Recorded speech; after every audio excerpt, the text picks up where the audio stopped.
안녕하세요, 주연쌤입니다. 영상 결과가 드디어 나왔죠. 합격의 기쁨도 잠시 이제 대면 면접을 준비해야 돼서 굉장히 긴장되는 순간일 것 같습니다. 지금 대면 면접이 빠르면 13일부터 시작이 되기 때문에 시간이 정말 얼마 없습니다. 다들 답변 어떻게 준비하고 계세요? 대면은 이제 실제로 면접관을 마주해야 되는 순간이기 때문에 영상 면접을 보는 거랑은 또 다르게 준비를 하셔야 합니다. 이 소중한 시기에 여러분이 무조건 짚고 넘어가셔야 할 임원 면접 준비와 답변 구성 꿀팁을 아주 명확하게 정리해드리겠습니다.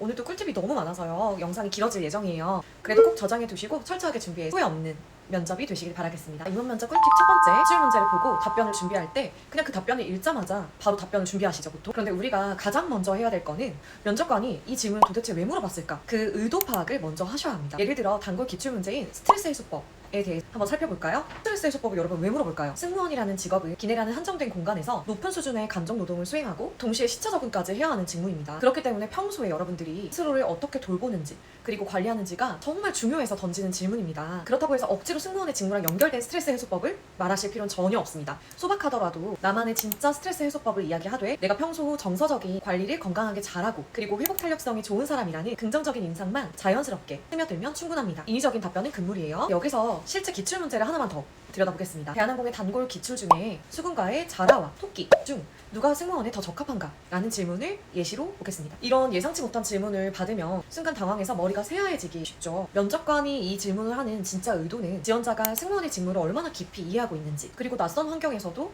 얼마나 유연하고 센스 있게 대처하는지 그 순발력을 보려고 하는 거예요. 여기에는 정답이 없습니다. 끝까지 임무를 완수하려고 하는 자라의 책임감을 승무원의 자질로 연결해도 좋고 절체절명의 위기 속에서 기지를 발휘한 토끼의 대처 능력을 기내 안전 업무와 연결해도 좋겠죠. 자, 두 번째 꿀팁, 키워드를 놓고 말하는 연습을 정말 많이 하세요. 여러분들 모든 기출 질문에 답변을 다 적어놓고 달달 외우려고 하시는 굉장히 많으실 거예요. 그 방법은 주연쌤이 정말 비추하는 방법 중에 하나입니다. 모든 문장을 완벽하게 적어두고 완벽하게 암기하려고 하면 실제 면접장에 들어가 극도의 긴장감을 느끼는 순간 단 한 단어만 생각이 나지 않아도 흐름이 완전히 무너져 버리게 됩니다. 오히려 답변을 준비하실 때는 내가 말하고자 하는 핵심 단어, 키워드만 두세 가지 정도만 간결하게 준비를 하세요. 그냥 눈으로 답변을 만들거나 작게 말하는 게 아니라 실제 면접관 앞에 서 있는 것처럼 그 보이스와 그 말투, 미소 유지하면서 틀리더라도 문장을 끝까지 완성하는, 그리고 입 밖으로 소리내어서 말하는 연습을 많이 하셔야 합니다. 그래야 면접에서 어떤 상황에서도 대화하듯 자연스럽게 내 생각을 표현할 수 있습니다. 세 번째 꿀팁, 간절한 나머지 너무 길게 이야기하는 것은 마이너스 요소입니다. 자, 구구절절 길게 설명하지 않는 미덕이 필요합니다. 면접 답변에 사실 절대적인 정답은 없습니다. 하지만 면접관들은 수많은 지원자들을 평가해야 하고 정제되지 않은 긴 답변을 집중해서 들어줄 시간적 여유가 부족합니다. 따라서 면접에서는 두 갈씩으로 결론과 핵심 메시지를 먼저 명확하게 던지셔야 합니다. 그 뒤에 구체적인 이유나 에피소드를 덧붙여 주어서 담백하게 세 문장에서 길게는 5문장 정도로 끝내는 것이 이상적입니다. 한 문장, 두 문장으로 짧게 말하더라도 내 진심이 면접관에게 정확하게 도달하는 것이 비교할 수 없을 만큼 더욱 중요합니다. 주연쌤도 최종 면접 때 한 문장으로 이야기하고도 당당하게 합격을 했습니다.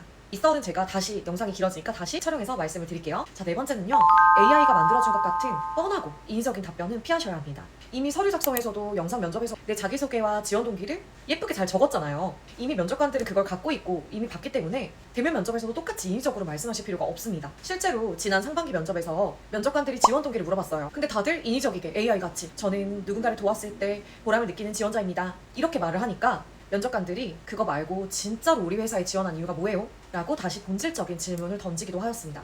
면접관들은 꾸며낸 로봇 같은 이야기가 듣고 싶은 것이 아니라 지원자의 진짜 이야기가 듣고 싶은 겁니다. 자, 임원 면접과 최종 면접 둘 다 보통 1인당 2개에서 많게는 3개 정도 질문을 받는데 그 짧은 순간마저 남들이랑 똑같은 인위적인 말들로 채운다면 아무런 임팩트도 깊은 여운도 남기기 어렵습니다. 다섯 번째, 비언어적인 태도를 스스로 인지하고 조심해야 한다는 것입니다. 답변을 잘 준비했어요. 그런데 막상 면접에 가면 너무 떨리고 긴장이 되니까 나도 모르게 시선이 계속 흔들린다거나 위를 쳐다본다거나, 아니면 공수로 만들어 놓은 손을 가만히 냅두지 못하고 계속 움직이면서 말하는 친구도 있어요. 아니면 입술을 깨물거나 어깨가 이렇게 경직되는, 그래서 짝짝이, 심지어 짝짝이까지, 이런 습관들이 나올 수밖에 없습니다. 면접관들 역시 여러분들이 긴장하고 있다는 것을 너무나 잘 알고 있어요. 절대로 완벽한 모습을 기대하는 것이 아닙니다. 답변을 유창하게 못하더라도, 혹시나 절게 되더라도 눈을 다정하게 마주친 걸 아이 컨택을 유지하고 따뜻한 미소, 바른 자세를 유지하는 태도가 면접관의 마음을 움직이는 점수로 이어질 수 있습니다. 사실 주연쌤도 대한항공 임원 면접 그리고 최종 면접 볼 때 정말 양처럼, 양처럼 바들바들 사시나무 떨듯이 떨었어요. 그리고 말을 정말 못했어요. 하지만 그렇게 떨려도 제 진심이나 정성스러운 태도 그리고 간절함, 진정성을 끝까지 잃지 않으려고 노력을 했고 그 덕분에 합격이라는 소중한 결과를 얻을 수 있었던 것 같습니다. 제 생생한 임원 면접, 최종 면접 스토리와 지금 많은 분들이 염려하시는 영어 인터뷰에 유연하게 대처하는 실전 꿀팁까지 다음 영상으로도 깊이 있게 풀어드릴 테니까 많이 기대해 주시고요. 마지막으로 이번에